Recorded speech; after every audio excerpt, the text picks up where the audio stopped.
Shampoo की बोतल में 3 गोलियां एस्पिरिन की हल कर लें और उस पानी से सर धोएं। सर की खुश्की दूर हो जाएगी। दांतों पर अगर मेल जम गया है तो स्ट्रॉबेरी कुचल कर उन पर मलें। उसमें पाए जाने वाले कुदरती तेजाब ये मेल उतार देंगे।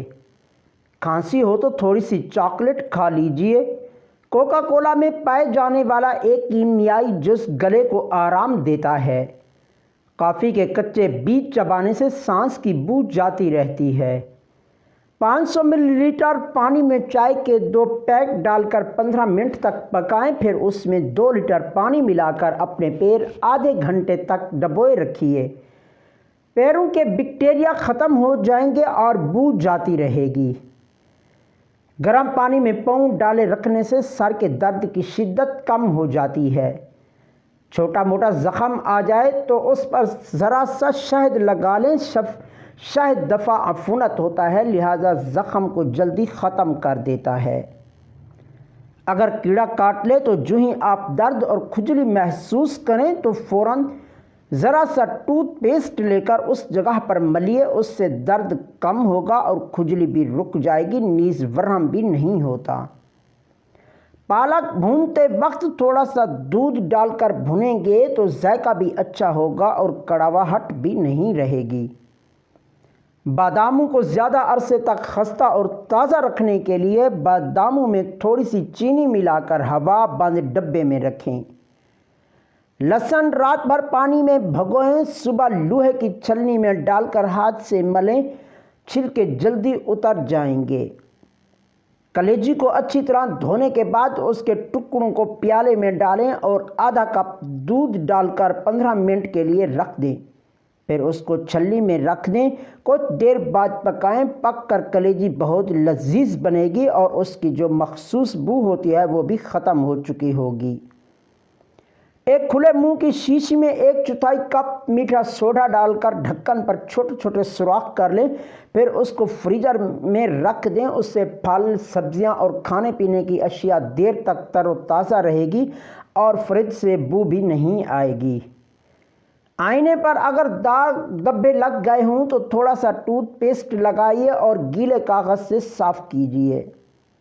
नीम गर्म पानी में थोड़ा सा टूथपेस्ट मिलाइए और झाग बनाकर बच्चों के गंदे मोज़े भगो दें। थोड़ी देर बाद मलकर धोएं। मोज़े साफ़ सुथरे हो जाएंगे। अगर साथ ही थोड़ा सा सोडा डाल दिया जाए तो मज़ीद अच्छा नतीजा सामने आएगा।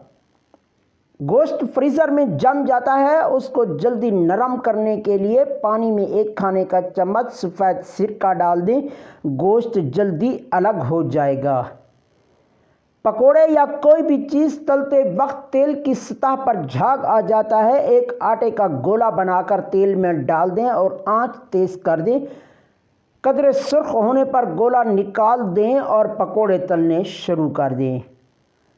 बिस्किट को हवा बंद डिश में चिकनाई जज्ब करने वाले कागज़ का नया टुकड़ा डालकर रखें।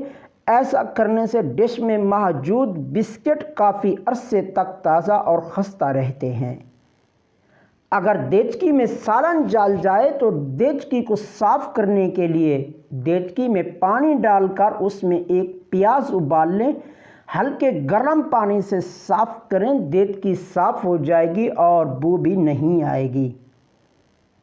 प्याज को जल्दी छीलना हो तो उन पर थोड़ा सा कुकिंग ऑयल मल दें, आसानी से छिल जाएंगे। कालीन पर अगर चाय गिर जाए तो उस जगह पर पिसा हुआ नमक छिड़क दें। खुश्क होने पर ब्रश से साफ़ कर लें, चाय का धब्बा नहीं पड़ेगा। ताज़ा डबल रोटी बाद औकात छुरी से काटना मुश्किल होती है। छुरी को घोलते पानी में डुबोकर डबल रोटी काटिए, आसानी से कट जाती है। प्लास्टिक के बर्तनों पर काले निशान पड़ जाते हैं, उनको साफ़ करने के लिए पानी उबाल लें और उसमें वॉशिंग पाउडर और साथ ही थोड़ी सी फटकड़ी डाल दें। जब पानी गर्म हो जाए तो उसमें गंदे बर्तन डालकर ऊपर से ढक दें। कुछ देर के बाद निकाल लें और वॉशिंग पाउडर से धो लें। निशान आसानी से साफ़ हो जाएंगे और बर्तन चमक उठेगा। मुल्तानी मट्टी को रात भर के लिए एक मट्टी की प्याली में पानी के साथ घोल कर रखें। सुबह उसमें 1 चम्मच दही और 1 चम्मच शहद मिलाकर चेहरे पर मास्क लगाएं। 20 मिनट बाद नीम गर्म पानी में भीगी हुई रोई से ऐस्तगी से साफ चेहरा कर लें और फिर मुंह धो लें। ये मास्क झुर्रियों ज़्यादा जल्द को शगुफ्ता करता है और जल्द में खिंचाव पैदा करके जल्द को टाइट करता है। अगर मेरी ये वीडियो आपको पसंद आई हो तो वीडियो को ज़रूर लाइक कर दें। अगर चैनल पर पहली बार आए हैं तो चैनल को ज़रूर सब्सक्राइब कर दें और वीडियो को ज़्यादा से ज़्यादा शेयर कर दें ताकि आपको भी फ़ायदा मिले और जितना और लोग भी देखें उनको भी फ़ायदा मिले। तो फिर मिलेंगे एक नई वीडियो के साथ। अब मैं इजाज़त चाहता हूँ आपसे। अल्लाह हाफ़िज़।